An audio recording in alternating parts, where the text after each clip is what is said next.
Enseignement de Jésus, ou discours de la montagne, ou béatitude. Voyant la foule, Jésus monta sur la montagne, et, après qu'il se fut assis, ses disciples s'approchèrent de lui. Puis, ayant pris la parole, il les enseigna en disant: Bienheureux les pauvres en esprit, car le royaume des cieux est à eux. Bienheureux les affligés, car ils seront consolés. Bienheureux les débonnaires, car ils hériteront la terre. Bienheureux ceux qui ont faim et soif de la justice, car ils seront rassasiés. Bienheureux les miséricordieux, car ils obtiendront miséricorde. Bienheureux ceux qui ont le cœur pur, car ils verront Dieu. Bienheureux ceux qui procurent la paix, car ils seront appelés fils de Dieu. Bienheureux ceux qui sont persécutés pour la justice, car le royaume des cieux est à eux. Bienheureux serez-vous, lorsqu'on vous outragera, qu'on vous persécutera et qu'on dira faussement de vous toutes sortes de mal, à cause de moi. Réjouissez-vous et soyez dans l'allégresse, parce que votre récompense sera grande dans les cieux, car c'est ainsi qu'on a persécuté les prophètes qui ont été avant vous. Vous êtes le sel de la terre. Mais si le sel perd sa saveur, avec quoi la lui rendra-t-on? Il ne sert plus qu'à être jeté dehors, et foulé aux pieds par les hommes. Vous êtes la lumière du monde. Une ville située sur une montagne ne peut être cachée. Et on n'allume pas une lampe pour la mettre sous le boisseau, mais on la met sur le chandelier, et elle éclaire tous ceux qui sont dans la maison. Que votre lumière luise ainsi devant les hommes, afin qu'ils voient vos bonnes œuvres, et qu'ils glorifient votre Père qui est dans les cieux. Ne croyez pas que je sois venu pour abolir la loi ou les prophètes, je suis venu non pour abolir, mais pour accomplir. Car, je vous le dis en vérité, tant que le ciel et la terre ne passeront pas, il ne disparaîtra pas de la loi, un seul iota ou un seul trait de lettre, jusqu'à ce que tout soit arrivé. Celui donc qui supprimera l'un de ces plus petits commandements, et qui enseignera aux hommes à faire de même, sera appelé le plus petit dans le royaume des cieux, mais celui qui les observera, et qui enseignera à les observer, celui-là sera appelé grand dans le royaume des cieux. Car, je vous le dis, si votre justice ne surpasse pas celle des scribes et des pharisiens, vous n'entrerez pas dans le royaume des cieux. Vous avez entendu qu'il a été dit aux anciens, tu ne tueras pas, celui qui tuera mérite d'être puni par les juges. Mais moi, je vous dis que quiconque se met en colère contre son frère, mérite d'être puni par les juges, que celui qui dira à son frère, Raka, mérite d'être puni par le Sanhédrin, et que celui qui lui dira, insensé, mérite d'être puni par le feu de la géhenne. Si donc tu présentes ton offrande à l'autel, et que là tu te souviennes que ton frère a quelque chose contre toi, laisse-la ton offrande devant l'autel, et va d'abord te réconcilier avec ton frère, puis, viens présenter ton offrande. Accorde-toi promptement avec ton adversaire, pendant que tu es en chemin avec lui, de peur qu'il ne te livre au juge, que le juge ne te livre à l'officier de justice, et que tu ne sois mis en prison. Je te le dis en vérité, tu ne sortiras pas de là que tu n'aies payé le dernier sou. Vous avez appris qu'il a été dit, tu ne commettras pas d'adultère. Mais moi, je vous dis que quiconque regarde une femme pour la convoiter, a déjà commis un adultère avec elle dans son cœur. Si ton œil droit est pour toi une occasion de chute, arrache-le et jette-le loin de toi, car il est avantageux pour toi, qu'un seul de tes membres périsse, et que ton corps entier ne soit pas jeté dans la géhenne. Et si ta main droite est pour toi une occasion de chute, coupe-la et jette-la loin de toi, car il est avantageux pour toi, qu'un seul de tes membres périsse, et que ton corps entier n'aille pas dans la géhenne. Il a été dit, que celui qui répudie sa femme, lui donne une lettre de divorce. Mais moi, je vous dis que celui qui répudie sa femme, sauf pour cause d'infidélité, l'expose à devenir adultère, et que celui qui épouse une femme répudiée commet un adultère. Vous avez encore appris qu'il a été dit aux anciens, tu ne te parjureras pas, mais tu t'acquitteras envers le Seigneur de ce que tu as déclaré par serment. Mais moi, je vous dis de ne jurer aucunement, ni par le ciel, parce que c'est le trône de Dieu, ni par la terre, parce que c'est son marchepied, ni par Jérusalem, parce que c'est la ville du grand roi. Ne jure pas non plus par ta tête, car tu ne peux rendre blanc ou noir un seul cheveu. Que votre parole soit oui, oui, non, non, ce qu'on y ajoute vient du malin. Vous avez appris qu'il a été dit, œil pour œil, et dent pour dent. Mais moi, je vous dis de ne pas résister aux méchants. Si quelqu'un te frappe sur la joue droite, présente-lui aussi l'autre. Si quelqu'un veut plaider contre toi, et prendre ta tunique, laisse-lui encore ton manteau.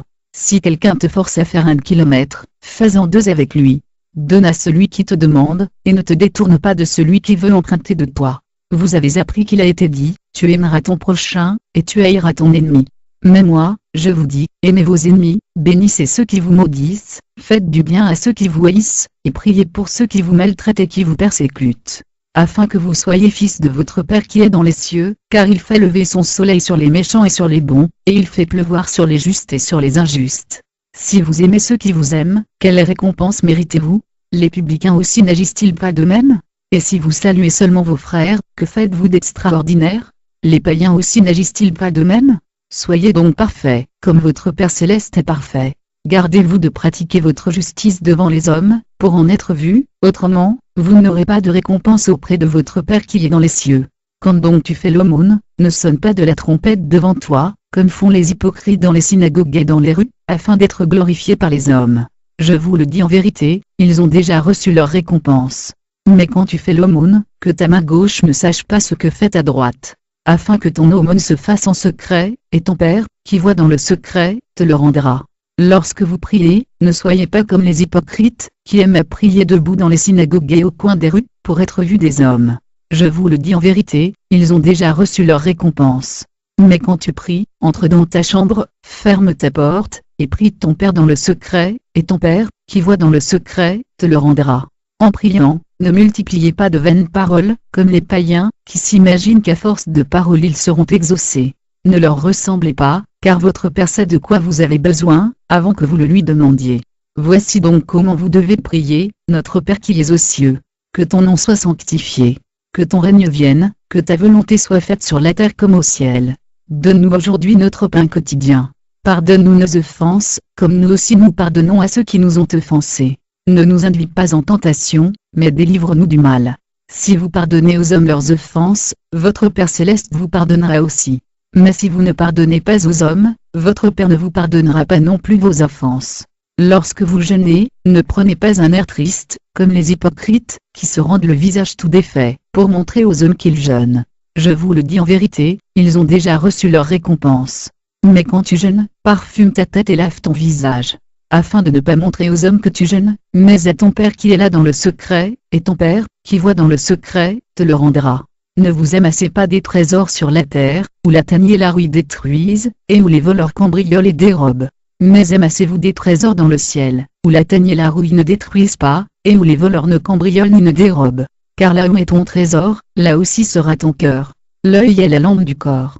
Si ton œil est clair, tout ton corps sera éclairé. Mais si ton œil est malade, tout ton corps sera dans la ténèbre. Si donc la lumière qui est en toi est ténèbre, combien sera grande la ténèbre? Nul ne peut servir deux maîtres. Car, ou il haïra l'un, et aimera l'autre, ou il s'attachera à l'un, et méprisera l'autre. Vous ne pouvez servir Dieu et Mammon. C'est pourquoi je vous dis, ne vous inquiétez pas pour votre vie de ce que vous mangerez, ni pour votre corps, de quoi vous serez vêtu. La vie n'est-elle pas plus que la nourriture, et le corps plus que le vêtement?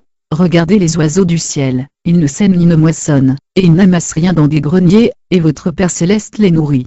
Ne valez-vous pas beaucoup plus qu'eux? Qui de vous, par ses inquiétudes, peut ajouter un jour à la durée de sa vie? Et pourquoi vous inquiétez au sujet du vêtement? Considérez comment croissent les lys des champs, ils ne travaillent ni ne filent. Cependant je vous dis que Salomon même, dans toute sa gloire, n'a pas été vêtu comme l'un d'eux. Si Dieu revêt ainsi l'herbe des champs, qui existe aujourd'hui et qui demain sera jetée au four, ne vous vêtira-t-il pas à plus forte raison, gens de peu de foi? Ne vous inquiétez donc pas, et ne dites pas, que mangerons-nous, que boirons-nous, de quoi serons-nous vêtus? Car toutes ces choses, ce sont les païens qui les recherchent. Votre Père Céleste sait que vous en avez besoin. Cherchez premièrement le royaume et la justice de Dieu, et toutes ces choses vous seront données en plus.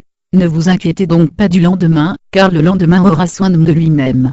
À chaque jour suffit sa peine. Ne jugez pas, afin que vous ne soyez pas jugés. Car on vous jugera du jugement dont vous jugez, et l'on vous mesurera avec la mesure dont vous mesurez. Pourquoi vois-tu la paille qui est dans l'œil de ton frère, et n'aperçois-tu pas la poutre qui est dans ton œil? Ou comment peux-tu dire à ton frère, laisse-moi ôter une paille de ton œil, toi qui as une poutre dans le tien? Hypocrite, ôte premièrement la poutre de ton œil, et alors tu verras comment ôter la paille de l'œil de ton frère. Ne donnez pas les choses saintes aux chiens, et ne jetez pas vos perles devant les porcs, pour qu'ils ne les piétinent pas et puis se retournent pour vous dépecer. Demandez et l'on vous donnera, cherchez et vous trouverez, frappez et l'on vous ouvrira. Car quiconque demande reçoit, celui qui cherche trouve, et l'on ouvre à celui qui frappe. Lequel de vous donnera une pierre à son fils, s'il lui demande du pain? Ou, s'il demande un poisson, lui donnera-t-il un serpent? Si donc, méchants comme vous êtes, vous savez donner de bonnes choses à vos enfants, combien plus votre Père qui est dans les cieux, donnera-t-il de bonnes choses à ceux qui les lui demandent? Tout ce que vous voulez que les hommes fassent pour vous, faites-le de même pour eux, car c'est la loi et les prophètes. Entrez par la porte étroite, car large est la porte, spacieux est le chemin qui mène à la perdition, et il y en a beaucoup qui entrent par là. Mais étroite est la porte, resserrez le chemin qui mène à la vie, et il y en a peu qui le trouvent. Gardez-vous des faux prophètes. Ils viennent à vous en vêtements de brebis, mais au-dedans ce sont des loups ravisseurs. Vous les reconnaîtrez à leurs fruits. Cueille-t-on des raisins sur des épines, ou des figues sur des chardons? Tout bon arbre porte de bons fruits, mais le mauvais arbre porte de mauvais fruits. Un bon arbre ne peut porter de mauvais fruits, ni un mauvais arbre porter de bons fruits. Tout arbre qui ne porte pas de bons fruits est coupé et jeté au feu. C'est donc à leurs fruits que vous les reconnaîtrez. Ceux qui me disent, Seigneur, Seigneur, n'entreront pas tous dans le royaume des cieux, mais celui-là seul qui fait la volonté de mon Père qui est dans les cieux. Plusieurs me diront en ce jour-là, Seigneur, Seigneur, n'avons-nous pas prophétisé par ton nom, n'avons-nous pas chassé des démons par ton nom, et n'avons-nous pas fait beaucoup de miracles par ton nom? Alors je leur dirai ouvertement, je ne vous ai jamais connu, retirez-vous de moi, vous qui commettez l'iniquité. C'est pourquoi, quiconque entend ces paroles que je dis et les met en pratique, sera semblable à un homme sage, qui a bâti sa maison sur le roc. La pluie est tombée, les torrents sont venus, les vents ont soufflé et se sont jetés contre cette maison, elle n'est pas tombée, parce qu'elle était fondée sur le roc. Mais quiconque entend ces paroles que je dis, et ne les met pas en pratique, sera semblable à un homme insensé, qui a bâti sa maison sur le sable. La pluie est tombée, les torrents sont venus, les vents ont soufflé et ont battu cette maison, elle est tombée, et sa ruine a été grande. Après que Jésus eut achevé ses discours, la foule était stupéfaite par son enseignement, car il enseignait comme ayant autorité, et non pas comme leurs scribes. Évangile selon Matthieu, chapitre 5, 6 et 7. Je vous ai montré de toute manière que c'est en travaillant, ainsi qu'il faut soutenir les faibles, et se rappeler les paroles du Seigneur Jésus, qui a dit lui-même, il y a plus de bonheur à donner qu'à recevoir. Actes des Apôtres 20, 35.